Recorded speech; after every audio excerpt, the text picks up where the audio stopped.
భద్రాద్రి కొత్తగూడెం జిల్లా Suryapet national హైవేపై road ప్రమాదం జరిగింది. ఖమ్మం జాతీయ రహదారి 65 బీపీలో ఐరన్ రాడ్స్ లారీ ఎదురుగా వస్తున్న గూడ్స్ లారీని అతివేగంగా ఢీకొట్టింది. ఇక దీంతో ట్రాలీలోని ఐరన్ రోడ్లపై చెల్లాచెదురుగా పడిపోయాయి. ఇక 2 లారీల్లోని డ్రైవర్లకు తీవ్ర గాయాలై ఇతరుని స్థానికుల ఆసుపత్రికి తరలించారు.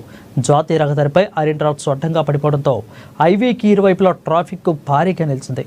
జేసీబీల సాయంతో ఐరన్ రాడ్స్ను పక్కకు తొలగించి ట్రాఫిక్ను పోలీసులు పునరుద్ధరించారు.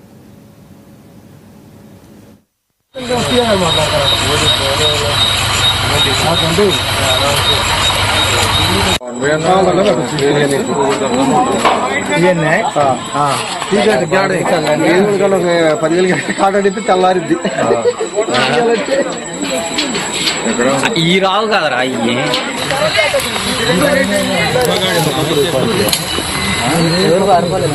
డోరి అంత లాగినా రావట్లా రాదు. మిషన్ పెట్టాలి.